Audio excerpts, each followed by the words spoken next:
I'm so glad to see so many of you here sitting around the table. I'm Ivan Gaskell, Professor of Cultural History and Museum Studies here at the Bard Graduate Centre, and I also happen to be the convener of a twice-yearly museum conversation seminar. And this is our first of two meetings this year. And on behalf of our director, Susan Weber, and our dean, Peter Miller, it's a real pleasure for me to introduce our speaker this evening, Professor Nancy Netzer, who is director of the McMullen Museum and Professor of History of Art at Boston College. Now, I've known and admired Nancy for many years, and I've witnessed the manner in which she has built a museum practice at Boston College that exemplifies the very best of what a university museum can do. I would describe this as directed collaboration. Nancy has the gravitas to be able to work authoritatively with any faculty colleague, that is, she can whip anyone into line, and the people skills to bring this off in such a way that everyone concerned feels validated. And this is a rare ability. Nancy Netzer holds a PhD from Harvard and an honorary doctorate of letters from the University of Ulster. And from 1982 to 1990, she was a research fellow and assistant curator at the Museum of Fine Arts in Boston. As a well-published scholar, she's a specialist in the arts of medieval Europe, notably in enamels, glass, metalwork, and manuscript illumination. So she really does belong here. After her move across town and up the hill to Boston College, Nancy was behind the planning of the new McMullen Museum, which opened in 1993. The exhibitions there that she has conceived, often in collaboration with faculty colleagues from a wide range of departments, number more than 60, no fewer than 35 of them accompanied by scholarly catalogues. And I've tried to see all these over the years, and I've always been impressed by the sheer quality of the work that appears in the galleries at the McMullen Museum. My own favourites include Portugal, Jesuits, and Japan in 2013. First-hand Civil War era drawings from the Becker collection in 2009. The spectacular Saints and Sinners Caravaggio of the Baroque image in 1999. And Protection, Power and Display, Shields of Island, Southeast Asia and Melanesia in 1995. So you can see this goes back at least 20 years, probably longer. This is a variety and range that rivals even the Bard Graduate Centre. Now, as if building the McMullen Museum once were not enough, Nancy Netzer is now building it again at a different site, as we shall hear. And I believe this is among the most significant university museum building projects in the country. And I have a feeling that its results will invite comparison with a nearby recent university museum, art museum renovation and expansion. And I think that Boston College's museum is going to make her neighbors weep. But I should not anticipate. Rather, I should ask you to join me in welcoming Nancy Netzer to the Bard Graduate Centre to speak on material culture, academic research, and the University Museum.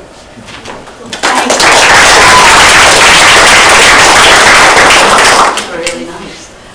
When Ivan wrote to invite me to speak in this distinguished conversation about academic museums, I was indeed pleased.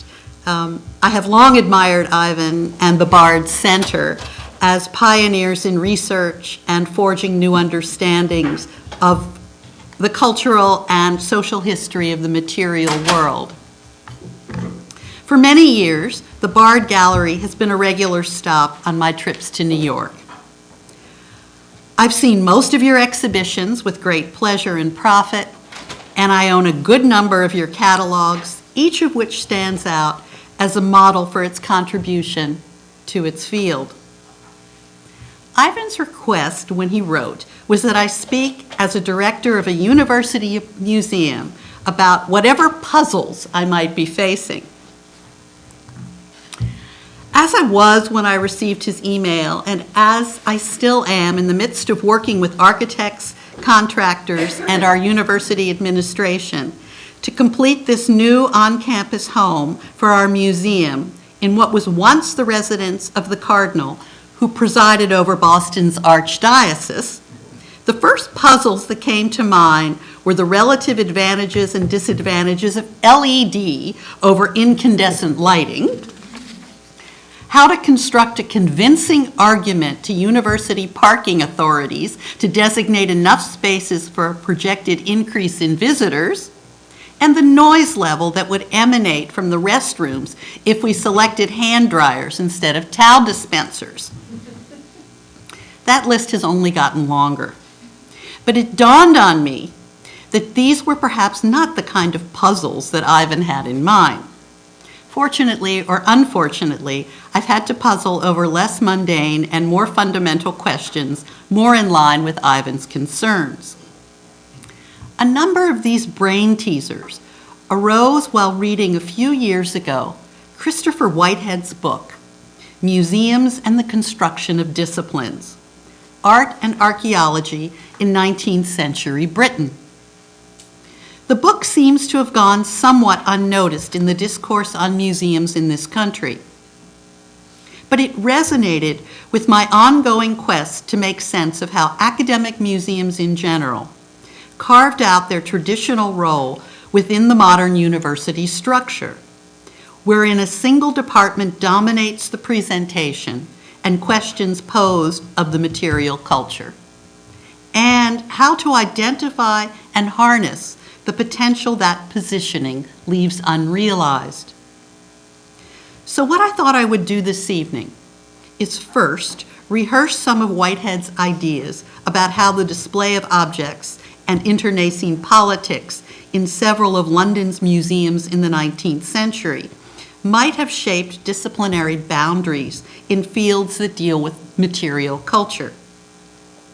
Next, I'll talk briefly about the history of academic disciplines in the modern university, something that most of you know, but I want us all to be working from the same limited set of assumptions as I move forward. Then I shall try to relate those overviews to reflections on the forces that have influenced the disciplinary structure in my own institution, Boston College, and the role that construction has played in shaping our University Museum of Art, the McMullen. Finally, I'll talk about how past experience of the McMullen's interdisciplinary research mission, manifested in its exhibitions, has informed the design of the museum's new home, which, with any luck, will open about 10 months from now. Whitehead's Museums and the Construction of Disciplines found me engaged not only in its overarching objective to examine how museums contribute to the construction of what he calls knowledges and disciplinarity, but also in the details of the internal feuds among Britain's politicians, museum administrators, and curators. The latter may say more about me and the inside baseball voyeuristic appeal to me of museum politics. But nonetheless, the book got the wheels turning in my head, questioning some of the basic classifications of material culture that museum directors, and for that matter, members of the Academy have, perhaps for the sake of convenience, taken for granted. From his reading of mid-19th century parliamentary records and periodicals, Whitehead argues that although politicians, academics, and museum professionals passionately debated the placement of objects in various of London's national museums, they provided little rational or philosophical foundation that would explain why, for example, Celtic antiquities, Renaissance paintings, and Renaissance sculpture found their homes in 3 different London museums, in which they would have been viewed and studied in different intellectual contexts. Whitehead posits that divisions between, quote, archaeological and artistic material culture, allegedly based on perceived aesthetic quality, actually evolved from political and economic circumstances affecting London's museums, rather than from theoretical positions. The resulting physical divisions of objects, he contends, worked against inclusive examinations of material culture from a given period in a single display. Thus, the mother institution, the British Museum, founded in 1753 as a latter-day cabinet of curiosities, maintained what were deemed antiquities, and until 1883, when the Museum of Natural History was founded, natural specimens as well. After the National Gallery was founded in 1824, the Western paintings, so-called high art, were channeled there. And I realize I'm painting with a very broad brush here, no pun intended. The divisions are more complex.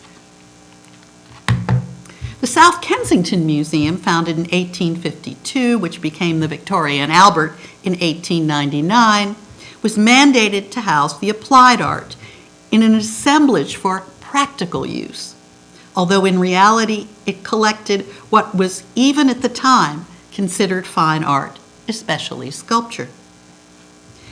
Whitehead goes on to examine how what he sees as a circumstantial consolidation of each museum's remit influenced current demarcations among disciplines like art history and archaeology in British universities. In the mid-19th century, both were what he calls nascent or proto-disciplines, with their roots in antiquarianism and dilettantism, and thus, in his vision, susceptible to shaping by the national museums. The museums, on the other hand, were already established organizers and imparters of knowledge through the selection, classification, and display of material culture. Whitehead maintains that by recognizing some of the politics and circumstances through which the two disciplines, that is art history and archaeology, were delimited and distinguished from one another, we may be able to glimpse the possibility of alternative art histories and alternative archaeologies to those practiced in our universities. That idea stuck in the head and got me thinking about how this might apply to American universities at the beginning of the 21st century, and to Boston College specifically. Encompassing communities of faculty and students involved in research and the dissemination of specific areas of knowledge, disciplines in the form of academic departments have become entrenched as the organizing principle in American research universities. The boundaries of these disciplines within a given institution may be unique to it, but even with variations from institution to institution are defined generally by those established by the international community of scholars. Those boundaries, of course, may be further restricted within an individual institution by some combination of the institution's historical legacy, financial constraints, and the administration's or the faculty's preferences. Even within the field of art history, some have called attention to the differing forms practiced in museums and the university, a fragmentation of the discipline that formed the subject of a conference over a decade ago entitled The Two Art Histories, to which Ivan Gaskell was a key contributor. Michel Foucault had a rather dim view of disciplines, publishing in 1975 an influential critique of them in his book Discipline and Punish, The Birth of the Prison. In his words, academic disciplines characterize, classify, specialize. They distribute along a scale, around a norm, hierarchize individuals in relation to one another, and if necessary, disqualify and invalidate. Indeed, he sees the disciplines as originating from the same social movements and mechanisms of control that established the modern prison and penal system in 18th century France. Notwithstanding Foucault's red flag, to a large extent, universities in this country still follow the disciplinary designations established in secular German universities by the mid-19th century, when the four medieval liberal arts disciplines of theology, medicine, canon law, and arts were expanded to make a place for modern languages and literatures, social sciences, and the natural sciences. Although this generalization applies to Boston College, where I teach, its founding by Jesuits in the mid-19th century has meant that much of the medieval university's emphasis on theology, along with philosophy, history, literature, and natural philosophy, the natural sciences, have constituted core disciplines from the university's inception and have remained dominant and well-resourced faculties. Indeed, the university went to great expense at the beginning of the last century, when its coffers were not overflowing, to build a neo-Gothic campus, which you see on the screen here, to invoke its medieval origins in the face of a certain red brick Georgian campus across the river in Cambridge. Given the strong medieval legacy, it should not come as a surprise that the Museum of Art, as well as the teaching of art and art history, are relative newcomers to Boston College, dating to the last quarter of the 20th century. The university's earliest museums displaying material culture grew from its disciplinary structure and had roots in Jesuit displays from the early modern period. Not surprisingly, this first museum at Boston College was a Wunderkammer-like natural history and science museum. It was housed in the first half of the 20th century in the same building where the McMullen now resides. Like many university collections formed in the 19th century, it became increasingly irrelevant to the inquiry and pedagogy of the university, such that it disappeared in the mid-20th century. This photograph, which is among the few documents we have of it, suggests the museum was conceived to recall, at least in some respects, the Wunderkammer in the Jesuit College in Rome, established by the 17th century Jesuit polymath and alchemist Athanasius Kircher. Among other things, Professor Kircher's museum served to aid the study of natural philosophy. Kircher is often referred to, with a certain degree of irony, as the last man who knew everything. In fact, in 2002, NYU's Institute of the Humanities convened a conference entitled, "Was Athanasius Kircher just about the coolest guy ever?" The conference review in the Chronicle of Higher Education had the headline, "Athanasius Kircher, Dude of Wonders." Kircher published more than 30 books on disparate subjects that ranged from geology, music, astronomy, and Noah's Ark, which he considered the first museum. His museum aimed to demonstrate many of his beliefs, like that combining a porcupine and a turtle produced the armadillo, which you see in the little red box here, hanging from the ceiling in the engraving, and that he had deciphered Egyptian hieroglyphs, which we know he didn't.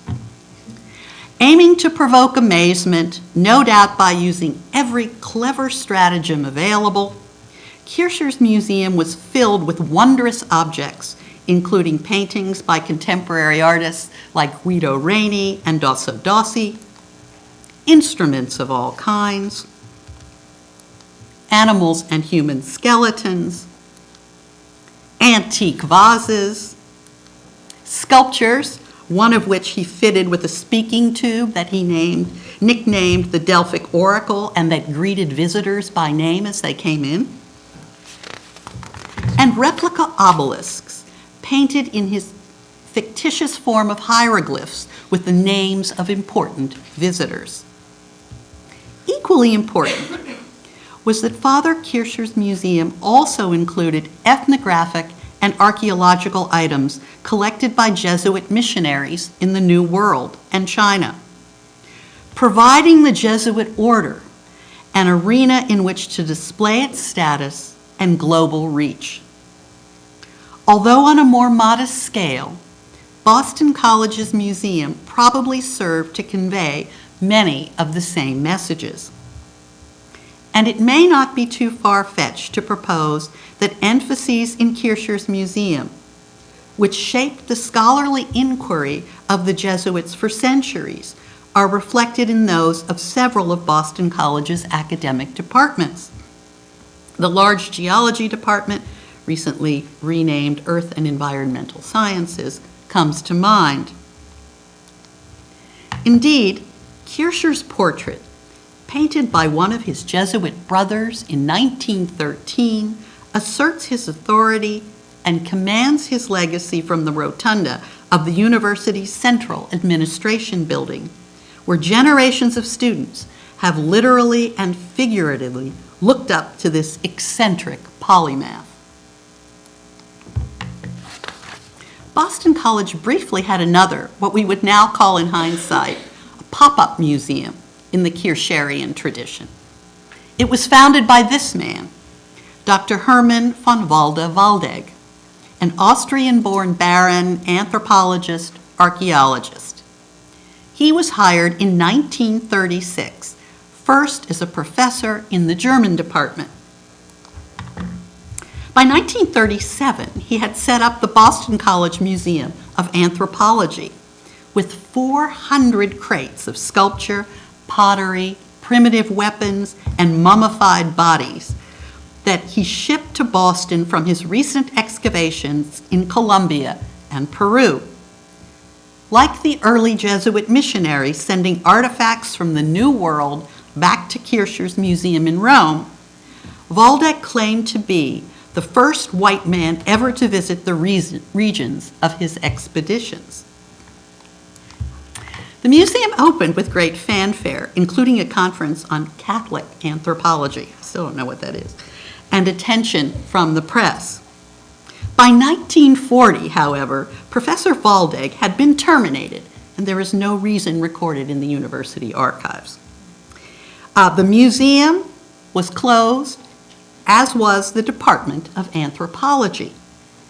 The professor disappeared forever, probably into Anschluss, Austria, and the turmoil of war. The objects, also rather like Professor Waldeck, vanished without any record of their disposal. By the time I arrived at Boston College in 1990, the university had no more museums, only a gallery connected to its fine arts department in which art and art history had been combined since the 1960s. The university was about to renovate this grand neo-Gothic building to house in for what most universities would consider an unusual pairing, fine arts and geology. Two departments, nonetheless, that interrogated the material world. The university had also decided to provide space for an art museum in that building. For the geologists, there seemed to be little doubt about what to do with their new space. Following in Kircher's footsteps, they chose to line their corridors with material culture, filling display cabinets with old scientific instruments, earthquake monitors, rocks, and other geologic specimens. Things were less clear for the space to be devoted to the display of art.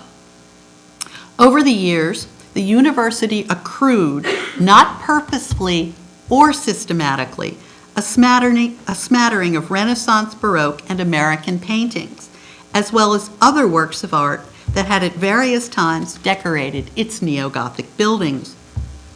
By the late 20th century, most were homeless, forgotten, and had fallen into neglect. We assembled at the museum and acknowledged them as a collection. The extent and quality of the holdings, however, could never be shaped into a narrative that would sustain a permanent installation in a museum of art. In addition, as I have already explained, art and art history had never been a priority in the university's curriculum, on a par with disciplines like philosophy, theology, history, and geology. And except for the brief moment that I described connected to the pop-up museum, the university had never developed departments of anthropology and archaeology. The few faculty members belonging to those fields had been housed over the years in either the theology department, mainly biblical archaeologists, or in the departments of history, classics, or sociology. Thus, at Boston College, unlike the situation described by Whitehead in English universities, barriers surrounding the three A's, archaeology, anthropology, and art history, were never entrenched and have always been more porous. This combination of historical circumstances is what greeted me as I became an assistant professor of art history and the fledgling Museum of Art's director in 1990. What to do? The good news and the bad was that the field was wide open, and the university administrators, from the president down to the dean, all Jesuits at the time, championed creativity and seemed eager to chart new ground. It was clear that we needed to design a flexible space for display of temporary exhibitions, and it was equally apparent that however we conceived the new museum's mission, it would not be able to follow a traditional model for university museums of art dominated by questions posed by art historians and used principally for instruction in that field. We needed to think outside of the box and to take advantage of the fact that there was no existing conservative museum culture against which faculty in certain departments would be inclined to rebel or from which they felt excluded. The university had and still has a large research faculty of nearly 1,000 members. A small number had research interests in art per se, but many were engaged in research that focused on the interpretation of the types of messages conveyed by works of art, their historical context, and their physical makeup, as well as with study of various aspects of material culture. I proposed to the president that our faculty was the best resource on which our new museum with a tiny staff could draw, and that the new museum presented an opportunity to contribute to the generation of knowledge without the disciplinary constraints that permeate the academy. We decided to take the risk that we could engage faculty from different disciplines across the university to work together in research teams. These communities of scholars would organize exhibitions accompanied by peer-reviewed volumes of essays.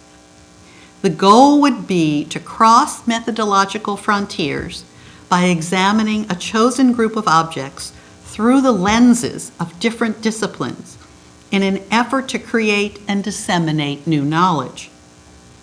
We reasoned that because exhibitions inevitably reach a larger audience than do scholarly publications, even in a small university museum like ours, they had the ability to force through powerful physical presence a consideration of unexamined and overlooked areas of the material world.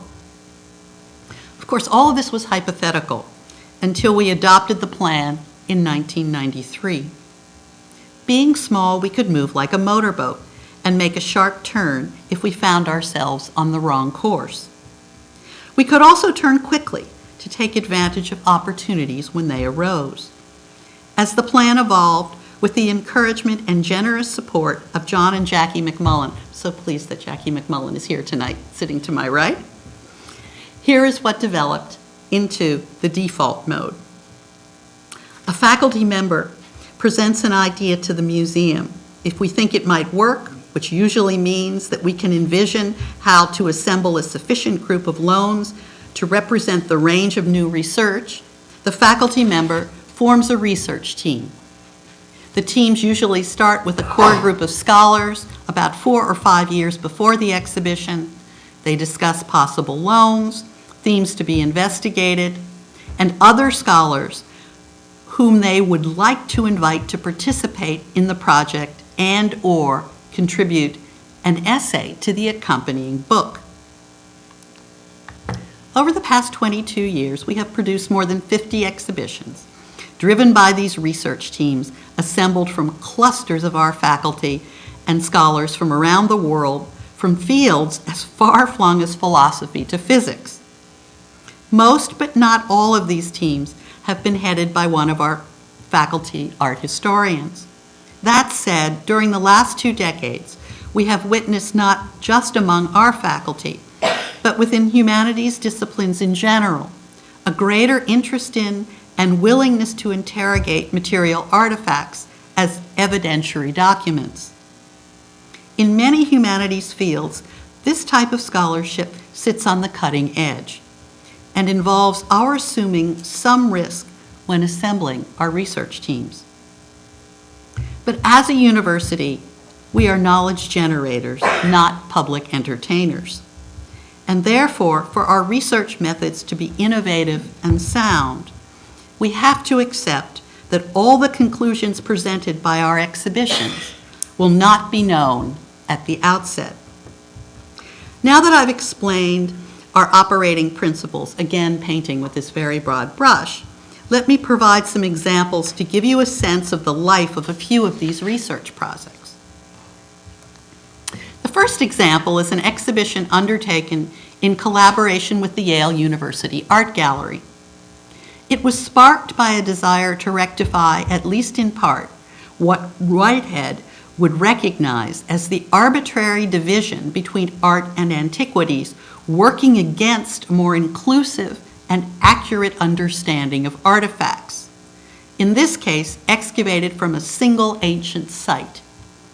In 2007, when the Yale Gallery was closing for renovation and in the midst of rethinking its permanent installations for its new building, one of our classics professors, Gail Hoffman, an archaeologist by training, was contacted by a fellow classical archaeologist and curator at the Yale Gallery, Lisa Brody, about organizing an exhibition that would first be shown at the McMullen and then adapted for permanent installation in a new gallery at Yale.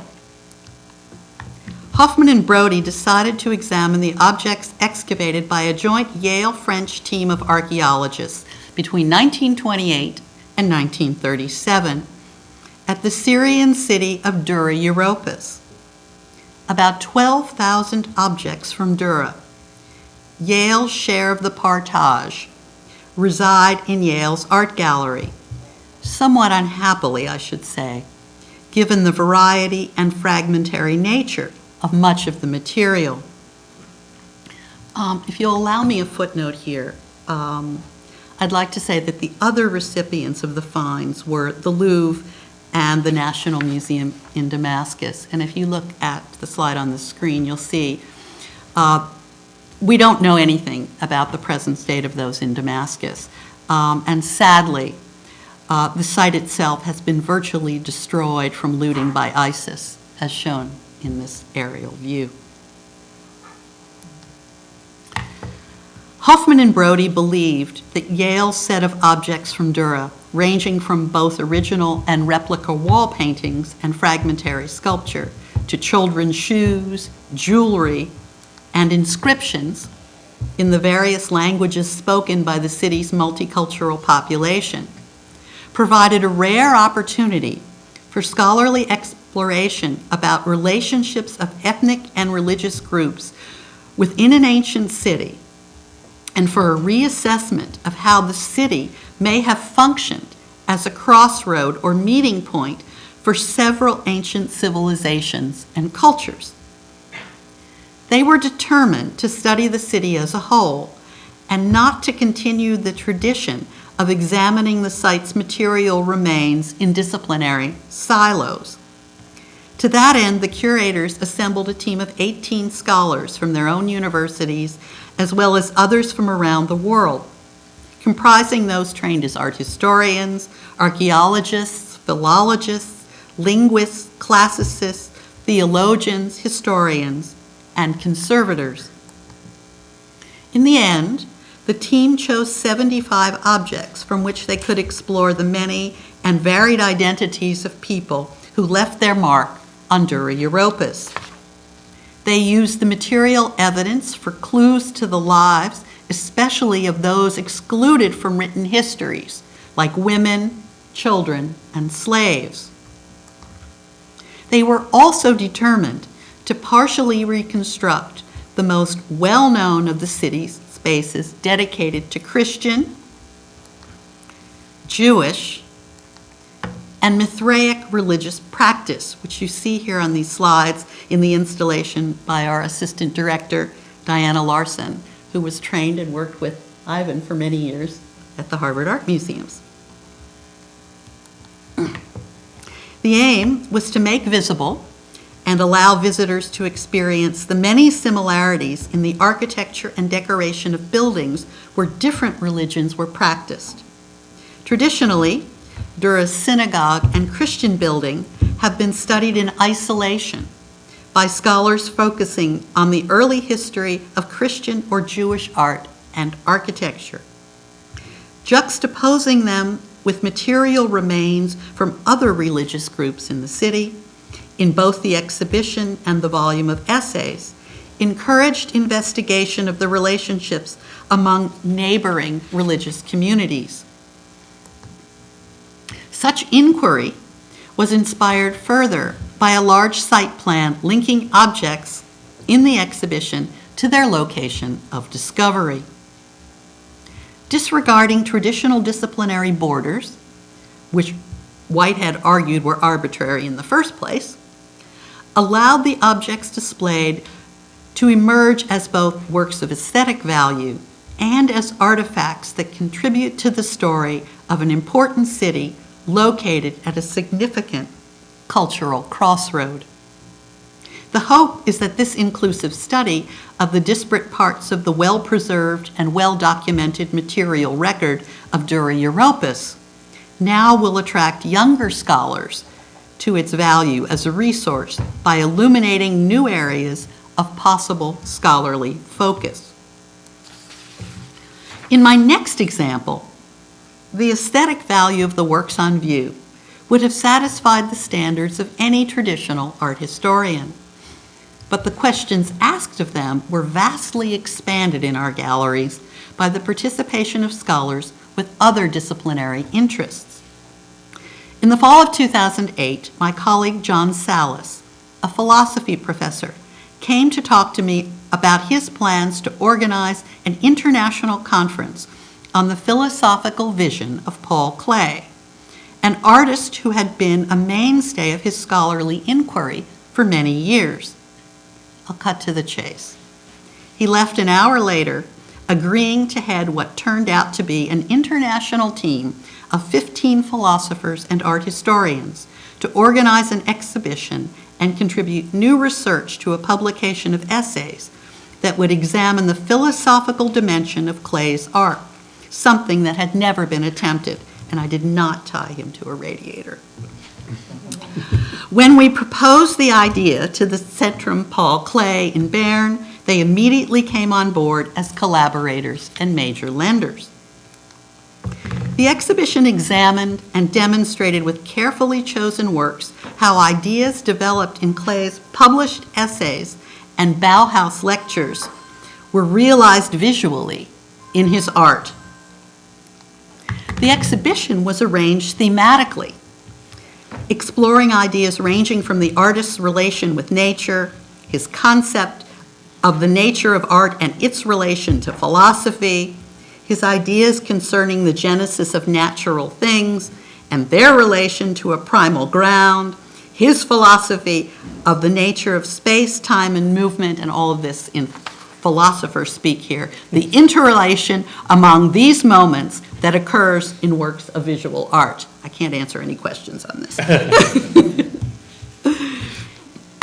One of the most arresting sections of the exhibition explored Klee's conception of human existence as attested in his diaries.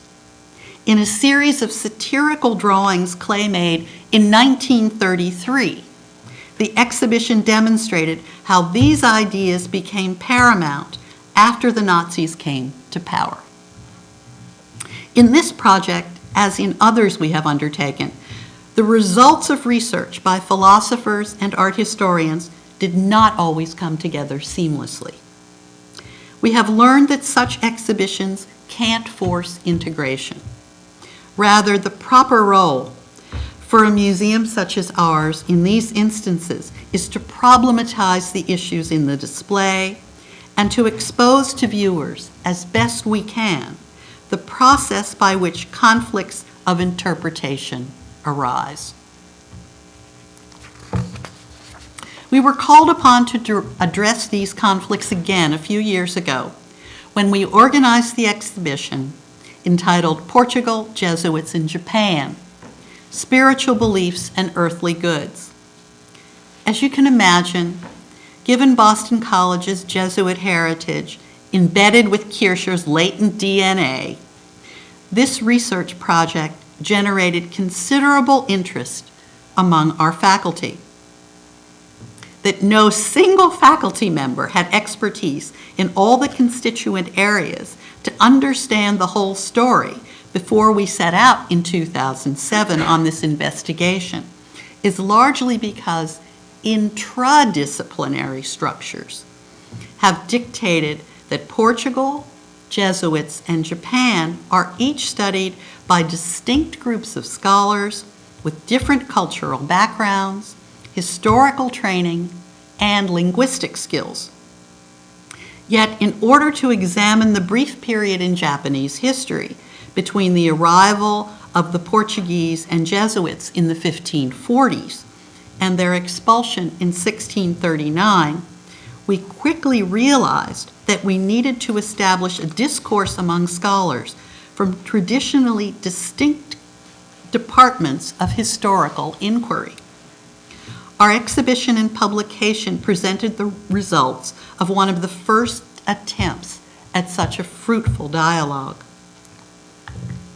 The exhibition used as its anchors 4 sets of Japanese Nanban screens, made as room dividers. They depict Portuguese trade ships en route from a stop in Macau, their arrival in Japan, and the reception of the crew and goods in the Japanese port. Various of the exhibition team's 8 scholars, historians, art historians, theologians, and conservators, studied the screens for the information they impart about the treasures, including exotic animals arriving with the Portuguese traders and Jesuit missionaries in Japan.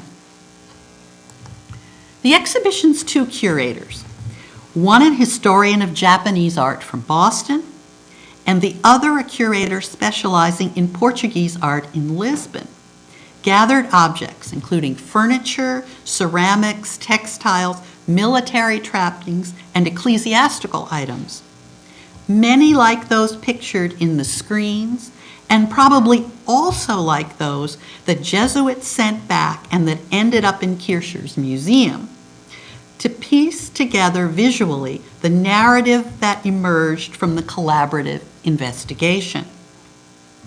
The exhibition's objects made clear that the Portuguese inter-Asian trade networks secured foreign works of great quality and beauty, and that they also produced equally fine objects on commission for targeted audiences. It's important to mention that it would have been impossible to piece together and tell this story using the rich material evidence without ignoring the traditional barriers among so-called fine art, decorative art, and material culture, and among historians, art historians, and conservators. I'm going to discuss one more example before I move on to the issues our exhibitions raise for the design of a new building. This example is one where the works displayed fall easily into the accepted classification of fine art, although until recently they occupied a marginal position in the canon of art history. Imagining new worlds presented 47 paintings and a wide selection of works on paper by Wilfredo Lamm, an artist often considered a minor figure in the Surrealist movement. Lamm, like his native Cuba, was a product of many cultures. Born to a Chinese father and a mother of African and Spanish descent, he received early training in Cuba, studied in Madrid, and then, having been a sympathizer on the losing side of the Spanish Civil War, fled to Paris, where he was befriended by, among others, Picasso and André Breton. The exhibition's chief curator, Elizabeth Goizueta, who teaches Spanish literature at Boston College, and her Cuban-born husband, Roberto Goizueta, a professor in our theology department, believed that study from their disciplinary vantage points was crucial to an accurate reevaluation of Lamm. They saw Lamm not as a surrealist also ran, but as a global figure whose work blurred boundaries among established artistic movements of the 20th century. The timeliness of the exhibition last fall, just as tensions with Cuba were easing, helped make the show a popular success. But so did the principal investigators' combined ability to demonstrate how Lamm's multiracial ancestry found expression in his art as he engaged with the political, literary, religious, and artistic circles that defined his century. The research of the multidisciplinary team came together in the chronological installation to reveal the various imprints that African art, Cubism, Surrealism, magical realism, structuralism, negritude, modernism, postmodernism, and the syncretic Afro-Caribbean religions had on the hybrid artistic idiom that was distinctly Lamm's own. The research likewise showed how Lamm amalgamated the ideas of Spanish Baroque poets and Latin American avant-garde writers with surrealism and indigenous Cuban subject matter to depict unique new worlds. And it revealed the subversive character expressed in many of his works that bear Christian titles, like The Annunciation, but which incorporate Afro-Cuban iconography and that of the syncretic religions of Voodoo and Santeria. So integrated was the collaboration among investigators that there were several instances where the theologian identified the Afro-Caribbean religious meaning of Lamm's symbolism, and the art historian then found the specific African sculptural source that Lamm used to inform his visualization of it.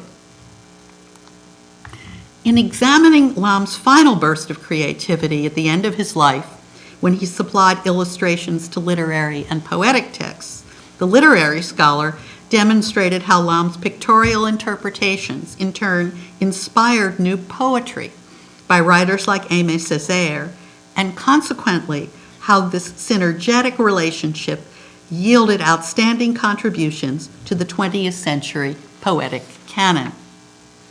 Just as no single member of the Portugal Jesuits in Japan team could have had the historical vision to write the whole story, no member of the team working on Lamm, a single artist, had the scope of expertise to identify and comprehend the various forces that came together to shape his artistic development over more than 60 years. I hope that gives you some idea of the McMullen's exhibition program, which evolved over the last 22 years into the central component of our mission. The risk we took to use faculty as our knowledge base and to make faculty research the lifeblood of our museum has paid rich rewards to the university's research mission. That over 22 years, we have encountered little resistance from the constituent departments for these transdisciplinary endeavors suggests that there may be something in the DNA of Jesuit universities related to their histories and early museums that promotes acceptance not necessarily commensurate with formal or financial support, I should add, for such inquiries and presentations. To tell the next part of the McMullen story, I need first to say that the search for a new location was prompted by an offer to the university of a generous lead gift by the McMullen Family Foundation.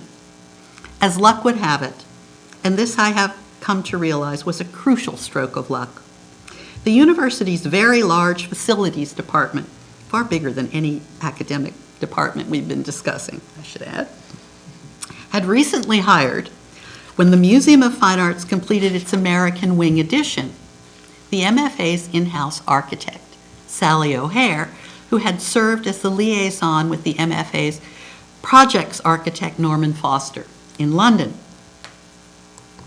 Sally surveyed the campus, especially the underutilized buildings that the university had acquired as part of a purchase of 61 acres of prime property directly opposite the main university campus that had belonged to the Archdiocese. And you can learn all about the circumstances that brought that purchase about in the new film called Spotlight, now showing at a theater near you. At the crest of the hill, on the best piece of property, overlooking Commonwealth Avenue, behind a copse of overgrown trees, was the formerly Grand Cardinal's residence, built in the Roman Renaissance style. In the same color brick, and our architects tell me in the same method of laying brick, and bearing a similar balustrade as the Collegio Romano, which housed Kircher's museum. Like Rome's cardinal princes of the 17th century, Boston's cardinal found a good address, and in 1927 built a palace to display his rank and assert the then rising standing of Catholics in previously Protestant-dominated Boston. The building's three-story interior was divided into rooms, some larger than others, with lots of windows. We had rejected the possibility of transforming it into a museum a few years back when we toured it with Jackie McMullen. But Sally, fresh from her experience at the MFA, pegged it as the perfect site and knew what could be done to make it work. I was skeptical and fortified to push back when she invited me to meet her in the building. In 5 minutes, she convinced me to lay down my ammunition. So persuasive was her plan to transform the building into a state-of-art museum by placing an addition on one end. The planning process was complicated, and the architect's drawings went through much iteration. It involved a delicate balancing act between the limitations imposed by an existing historical building and the needs of a university museum whose lifeblood is organizing large temporary exhibitions. Moreover, the contents of these exhibitions are unpredictable because they depend on research initiatives of an ever-evolving faculty, more and more of whom from across the disciplines seem keen to come together to interrogate them in unconventional ways. Thus, the most pressing need for our new museum was large galleries with maximum flexibility, enabling display of a vast range of objects from the material world that would accommodate shifting paradigms of scholarly inquiry. So here's where we ended up. We gutted the second floor, except for the bearing walls, and raised the ceiling to 12 feet where we could. The walls and windows were sealed with vapor barrier to maintain climate control. The galleries are fitted with a track system for movable walls of 4 foot width.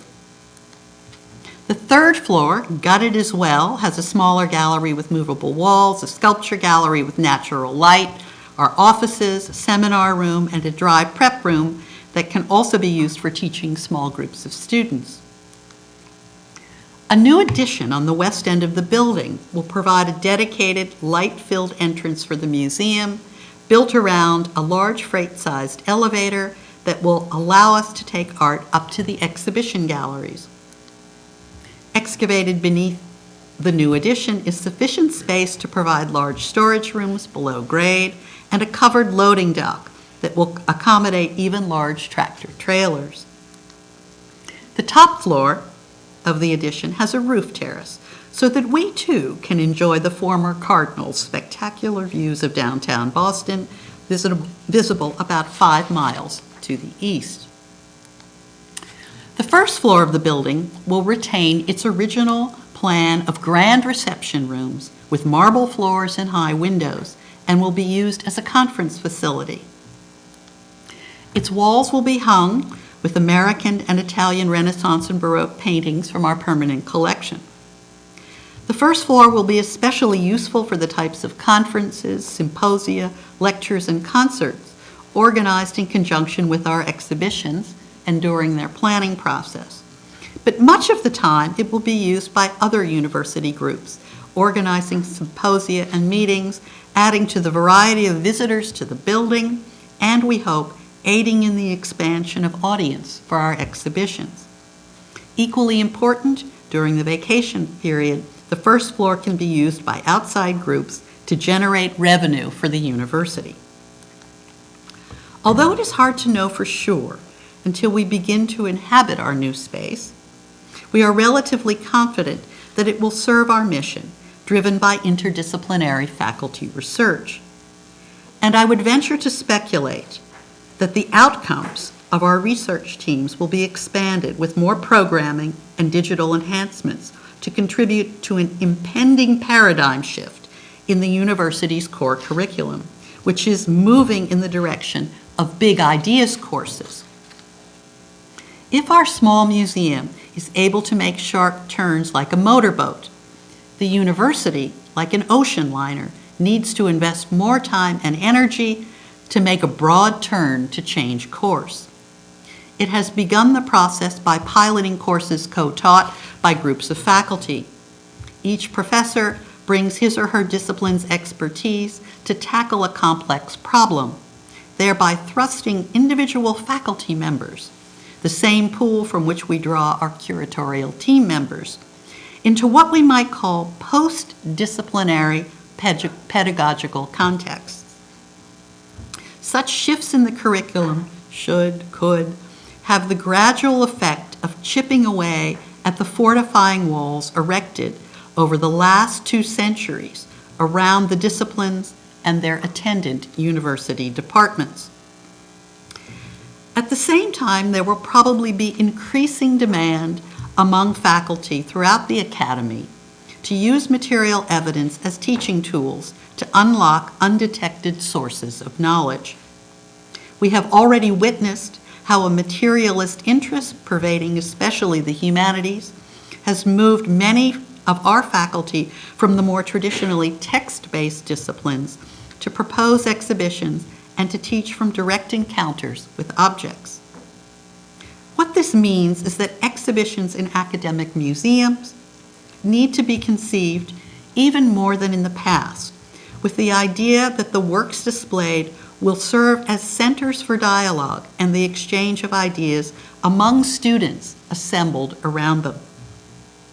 We have done our best to anticipate these changes in our new facility, but we remain mindful that we need to position ourselves to take advantage of unanticipated opportunities which are sure to arise.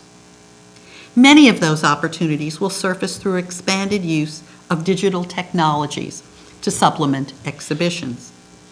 Manipulation of images and advanced visualization techniques for tracking the circulation of knowledge can be used to make some of the more complex and less tangible ideas developed by scholars contributing to our exhibitions understandable and accessible to a broader audience.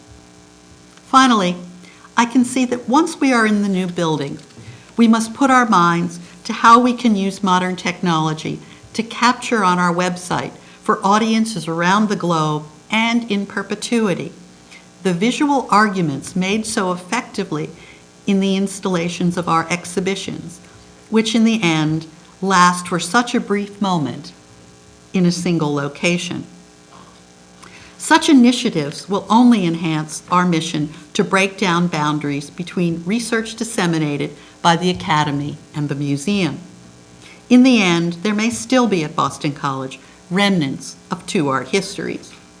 The art history emanating from the McMullen will be more collaborative and transdisciplinary in a way that reflects the academic preferences and strengths of our institution. And why shouldn't there be two, or even more, mutually nurturing and respectful, peacefully coexisting generators of knowledge within the same research institution? I'm not sure that I would go so far as to endorse Foucault's view of disciplines as taker of prisoners.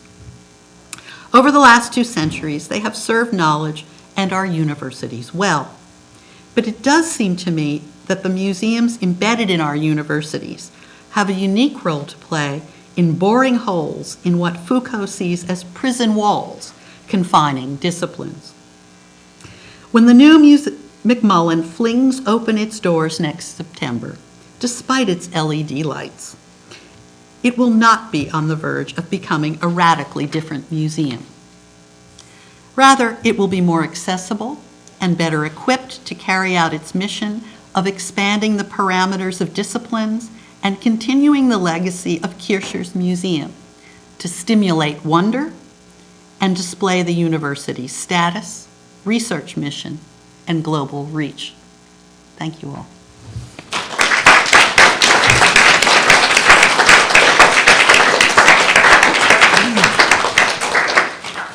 Wonderful. Thank you, Nancy. This really does present us with an example of forward thinking that you have sustained over decades.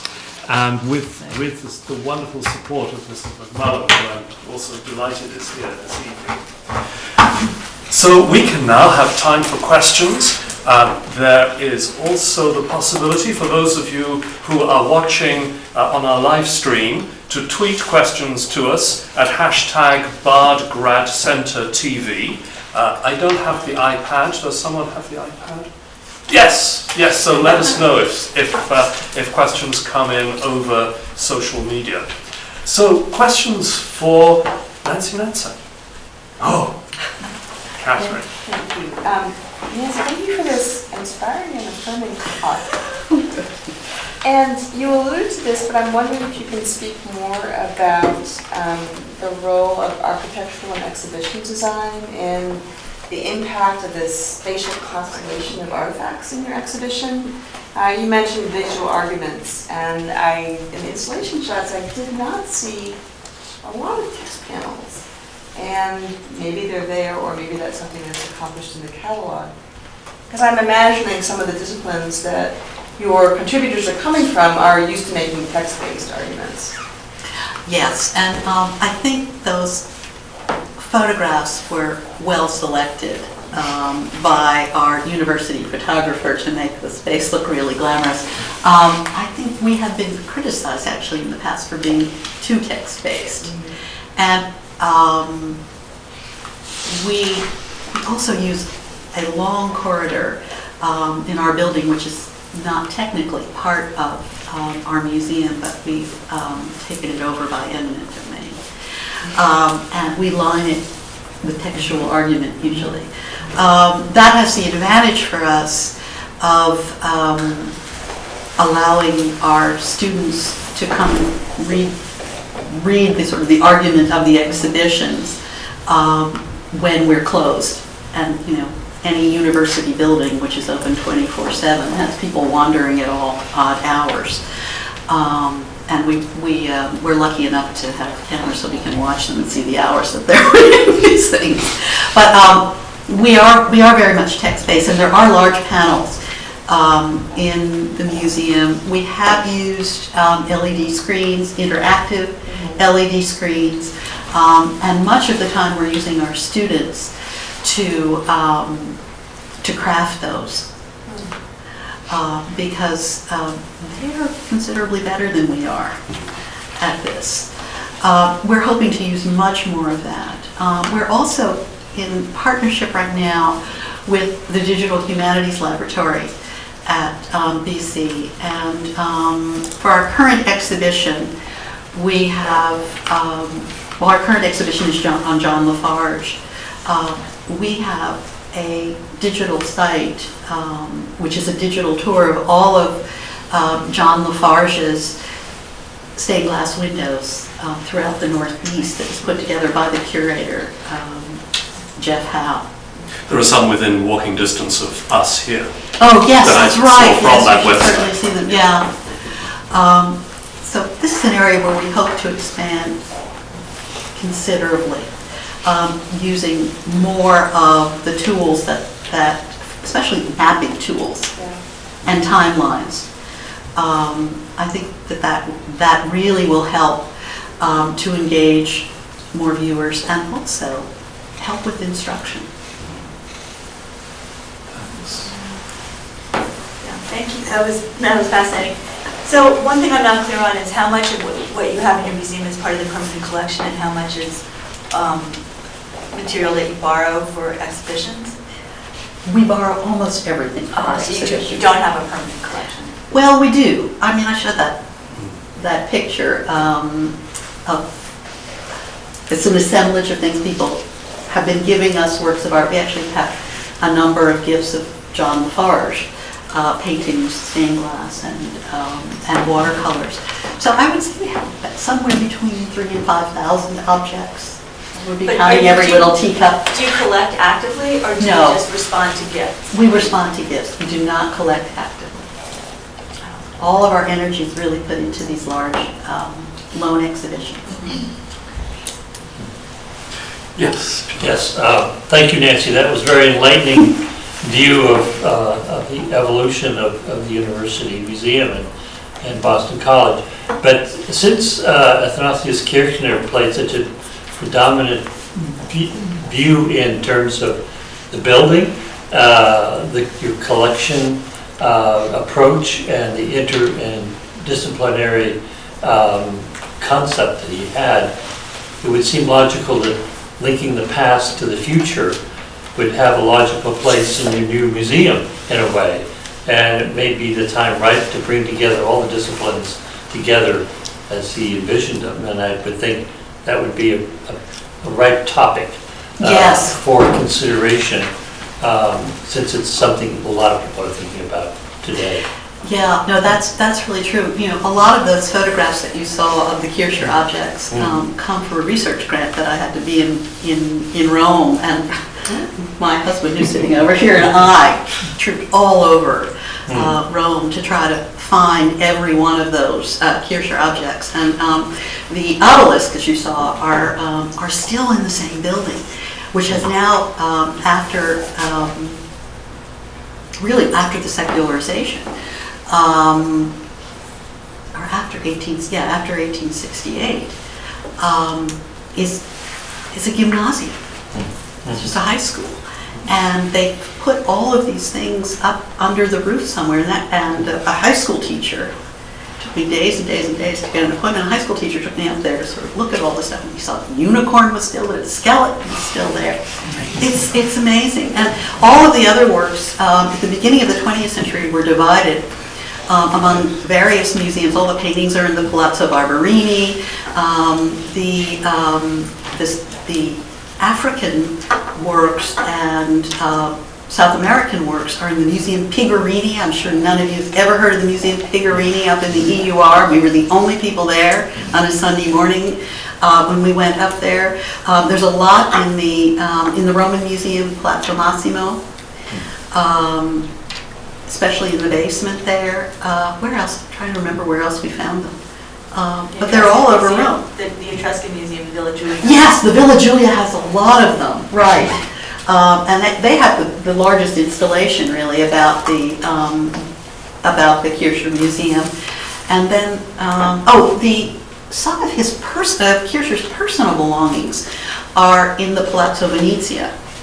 And Eugene Losardo, who's a professor, I think he might be an anthropologist, at the Sapienza, put together an exhibition of all that he could gather a number of years ago in the Palazzo Venezia. I would love to do that exhibition, if that's what you were But it would be suggesting. an ideal. And it would be wonderful in that Your building. departments historically have contributed to the development of your vision Yeah. of what a university museum could be. It seems the ideal connecting point. Yeah, it would be wonderful. Anyway, I'll let you negotiate those loans, Charles. Right. I think your response just shows how important it is for a museum director to be engaged in academic research, to continue academic engagement and not be sidelined into non-stop fundraising. I mean, that's obviously a very important part of what any museum director does. But the fundamentals of this work remain academic. And I think this is just so important with what you're doing. More questions. What I'd like to do is exactly to take your question, because I was going to say I hope that I can invite particularly questions from our students from other institutions who are here as well. So yes. Hi, so I'm really interested in university museums, and after your talk, I'm especially interested in your particular museum, how the faculty and the museum staff work together and how the balance is. So in terms of how aware are the faculty at Boston College, how aware are they about your museum and their ability to participate in it? Do you have to put out a lot of information? Are you trying to get them to propose ideas, or is it that your curatorial staff is coming up with concepts and reaching out to specific faculty? So what is the conversation? Okay.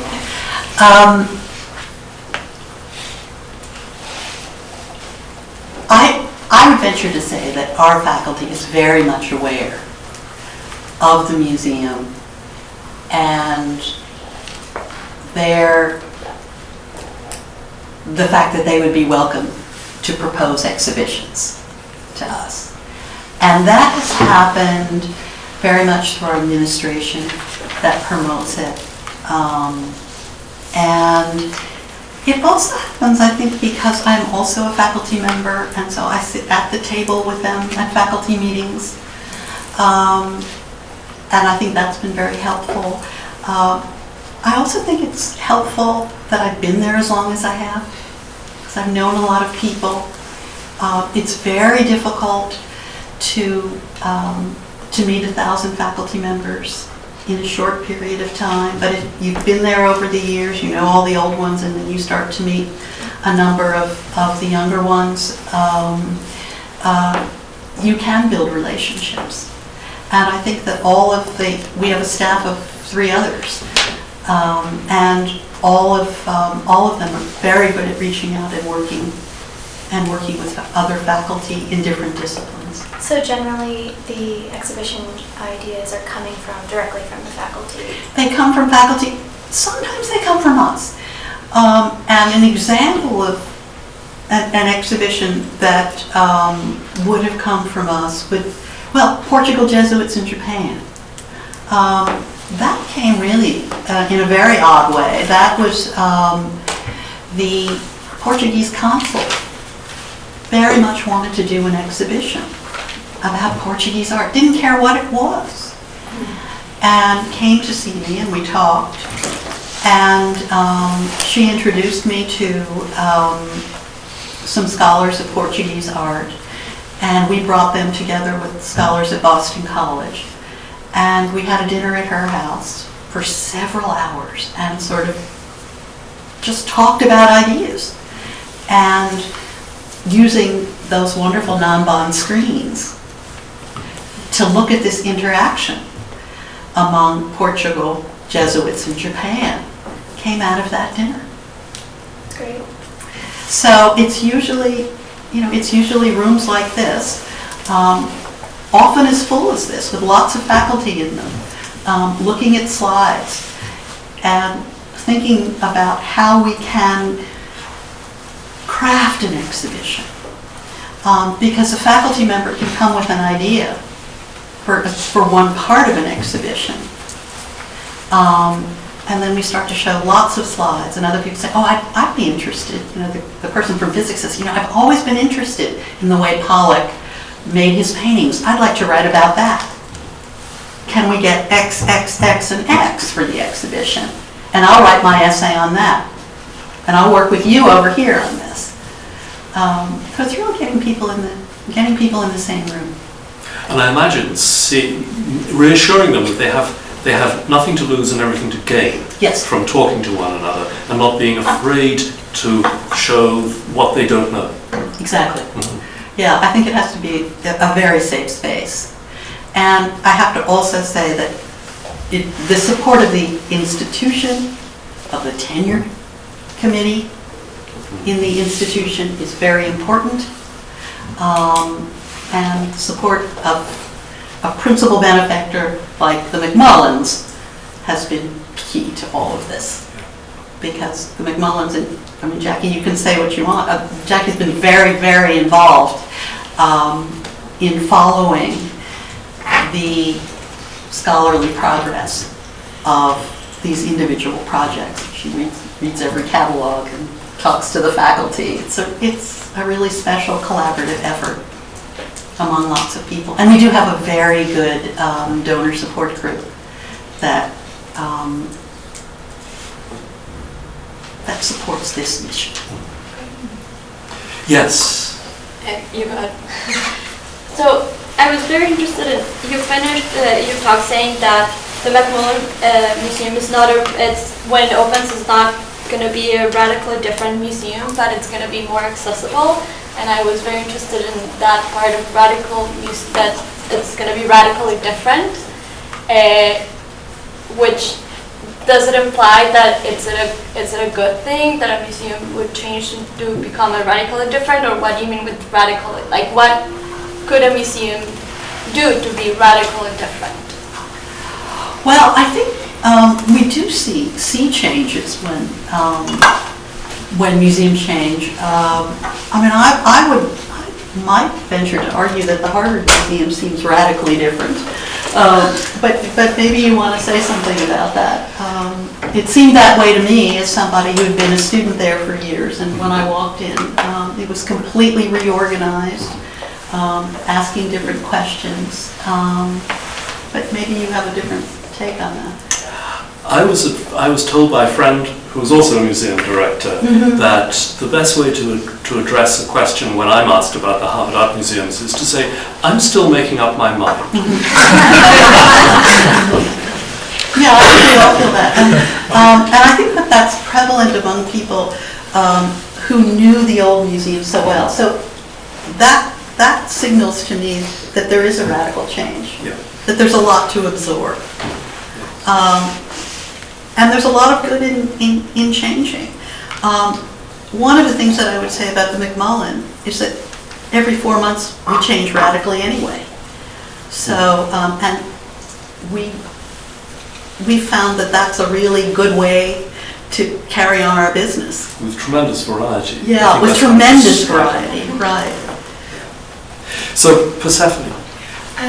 I was wondering if there are other college museums that you see that are using a similar model to what you've done at McMullen, or have approached you to say, we're interested in having interdisciplinary shows curated with faculty. Like, how much is the McMullen innovating in the broader college museum field?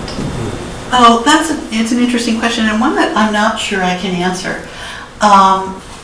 In some ways, I think the Bard Gallery is the closest to us. And I always come here to get ideas. I don't really know of any other university museum that is as closely integrated with its faculty across the disciplines. And I have to say one other thing that's really important, and maybe Ivan, you could comment on this as well. I think in order to do this, you have to be at a pretty large place. To do this with a faculty of 100 or 120 would probably be difficult because you wouldn't have enough variety. To have 1,000 people who are all pretty nice and pretty willing to talk to you and stuff is a great resource. We seem to manage with a faculty of fewer than 20. But these are all pretty special people who Right, want to yeah. work with one another and come up with wonderful ideas. But yes, I think size can.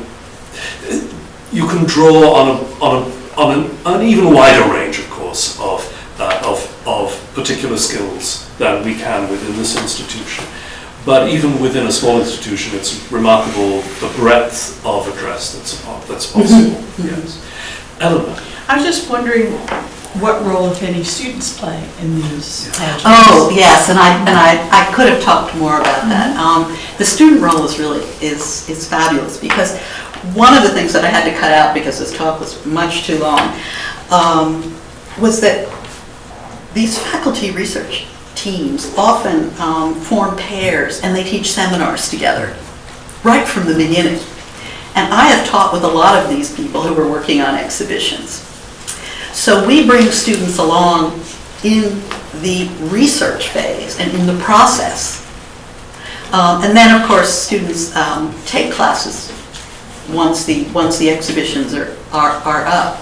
But students are very much involved in a lot of the digital apparatus that accompanies exhibitions and in the research phase. And is this both undergraduates and graduate students? Yes, it is.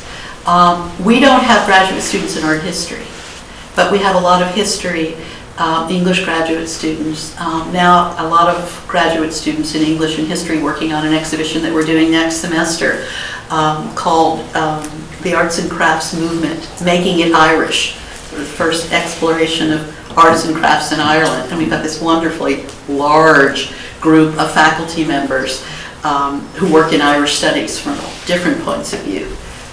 We've about 18 people working on this, some of whom are advanced graduate students actually contributing to the catalog and the digital guides. And actually one undergraduate class is writing the digital guide. So I'm afraid we have time for just one more question, please. Oh, sure. Thanks for the really fascinating lecture. It seems like in many ways the success of the McMullen is because it exists in a context of academic research. And you had mentioned earlier that a lot of your objects in these exhibitions come from external collections. I was wondering if you see this as a possibility going in the other direction too, where museums that call themselves art museums are able to do similarly interdisciplinary exhibitions, or do you think this is a role that is very much prescribed to the university museum? I've thought about that a lot, and one of the things that I could also add to this discussion is that we have done a number of these interdisciplinary projects with collections from abroad, where, like the David collection. Anyone know the David collection? It's a wonderful Islamic collection in Copenhagen with a tiny staff. And they came to us. They said, we'll lend you anything that you want while we renovate our building, but we really want your scholars to work on our collections. And then they reinstalled it with our research. So I think in many cases it would be hard for some of these smaller, very focused museums with very good collections to get that kind of interdisciplinary breadth, because the support of a university is really important for that. I think big institutions certainly could do it if they wanted to, but they're not motorboats. This is where we get the ocean liner metaphor, and it may be hard for them to change course and admit all of these other scholars. And support the research teams. We have a center for ILA, what's it called? Institute for the Liberal Arts or whatever, that gives grants and supports these research teams as they move forward. So big institutions like the Met would have to sort of have those kinds of research institutions embedded within them to support it. Well, I'm going to suggest that we form a research team to investigate the food and drink that is just outside. But before we do that, I'm going to invite everyone to thank Nancy Netzer for